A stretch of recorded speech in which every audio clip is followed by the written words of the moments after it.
Yes. All right, so scientist number 5 is Dr. Flossie Wong-Stahl, who is a Chinese-American virologist who became the first scientist to clone HIV and determine how its genes work, which made a huge step in proving that HIV actually causes AIDS. She also helped develop a drug to treat hepatitis C, and at the age of 72 still works as the chief science officer at Itherix Pharmaceuticals. She was born in China and fled to Hong Kong as a child with her family after the Communist Revolution. Her gene therapy for HIV remains incredibly helpful in the treatment of HIV and AIDS patients. So next up we have Kat Hellisen, taken to the stage to read from her novelette. Come on up. So Kat Hellisen is the author of several spec-fic novels and short stories. She slides the dreamy and the strange between the normal and mundane to present an off-kilter world. She has one short story, Day Africa, and her story, Oh Baby Teeth, Johnny with Your Radiant Grin, Let's Unroll on Moonlight and Gin. You really do love long titles. Can be read in Shoreline of Infinity's issue 14. There we go, take it away. Hi. Thank you very much to Laura and to Noel and everyone at Shoreline of Infinity for putting this together and for inviting me here. And I'm going to start with saying that, you know how people always say you should never apologize and you should never explain? I'm going to do both. Because first of all, I'm going to apologize because, yes, I like horrible long titles. And I'm going to do a bit of explaining because it'll make no sense if I don't. So I wrote a novel quite a while back called Muse, a love song for after the world has ended, and it's basically a novel about death, because that's what I do. And I wrote a lot of short stories in this world. One of them is Oh Baby Teeth, Johnny with Your Radiant Grin, Let's Unroll a Moonlight and Gin, which you can read Shoreline. And the one I'm reading from today is called Even When the World Has Told Us We Have Ended. And it's not exactly a retelling of Rapunzel, except when it is. But the backstory to this is that an alien invasion has wiped out all of humanity and the earth and reduced them to dust and memory. And you have some humans who've survived and changed, and they've become able to access all of the lost art and creativity of this destroyed world in a shared mental space that's called the hypnagogue. And then in this void of nothingness that's left of Earth and humanity, people start coming back from the dead. And they start reforming themselves around their memories. But they don't always get their own memories, and they don't always get the right memories, and they come back all warped and strange. And so they're called the diverse peoples, and the real humans who can access the hypnagogue are called the muses. And the diverse peoples use the muses to download inspiration. And just so that you know this isn't fantasy, what they call the Fae are actually the aliens. So with that all out the way, I shall attempt to read stuff to you when I can actually change pages.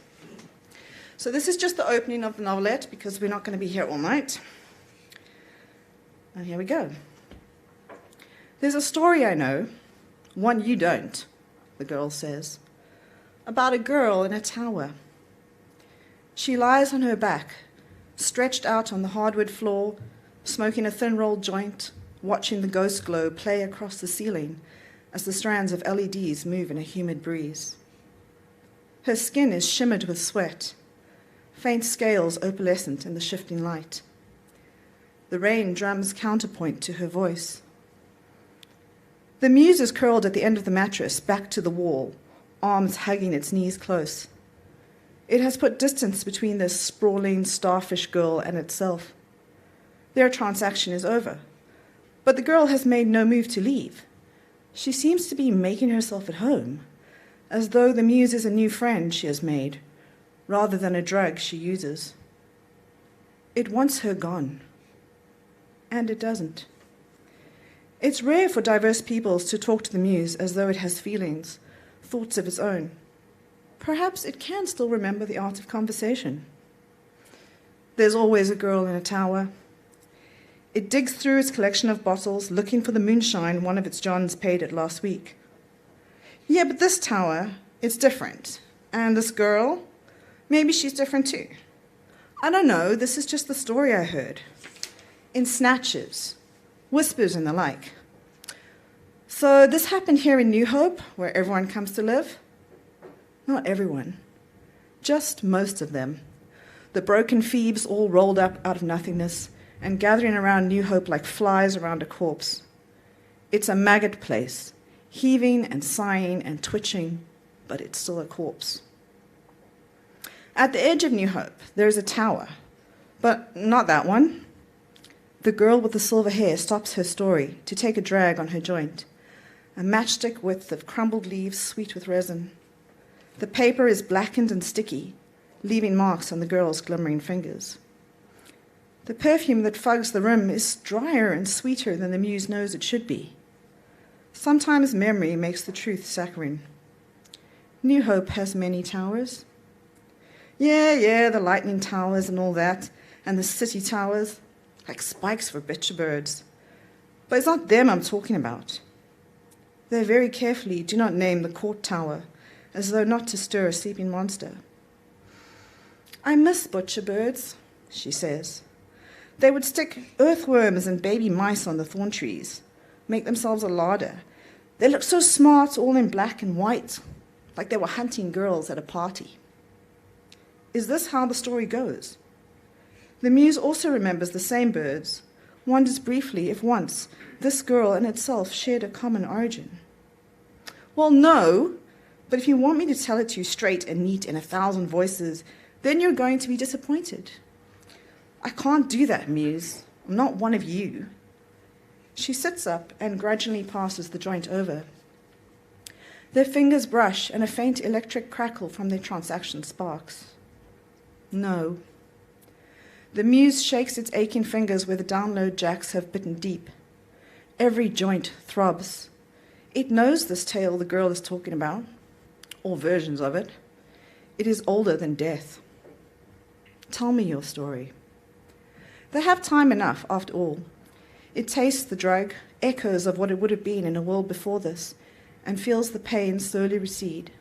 Smoke wreathes through the hanging strands, forming tiny nebulas around the little ghosts. The girl is the muse's last John for the evening, and they have the dregs of the girl's weed and the muse's moonshine, made from real moons. Tell me it as you remember it. Sure, so there's this girl in the tower, and she can never leave. She's been trapped there by a witch, or maybe it was a fae, I can't remember. I mean, there's no difference, really. Why do you say that? The muse has always seen a difference between the two. It's not even subtle. Witches are people, after all. Well, they both eat babies, don't they like? The girl picks her teeth with a sliver of wood she has peeled off the edge of a floorboard. The joint is dead, the moonshine has left a softly luminous stain at the bottom of her glass. She smiles when the muse reaches over and refills her drink from a dusty shouldered bottle. The muse hates this place.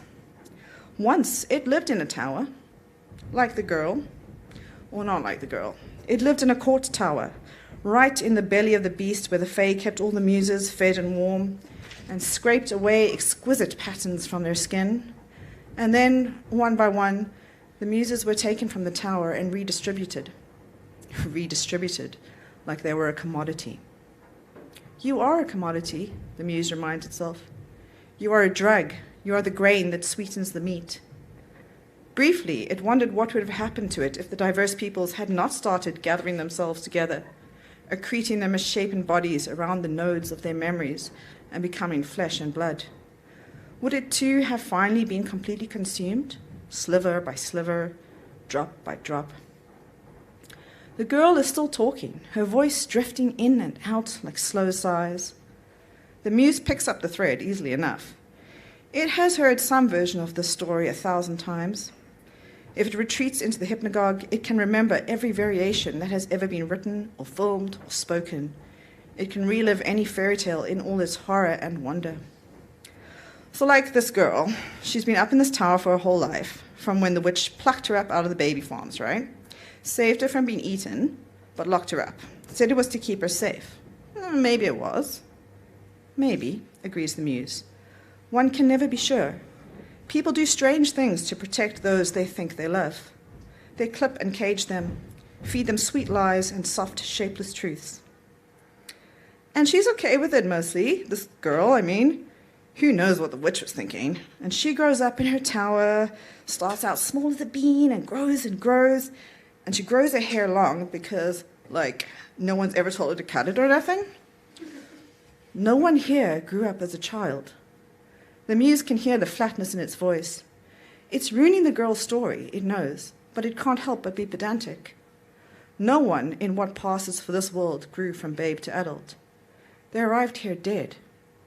And any babies born after, well, the less thought on that, the better. They aren't real anyway. Dream flesh, dream meat, propagating more dream meat. And that's what I have for you.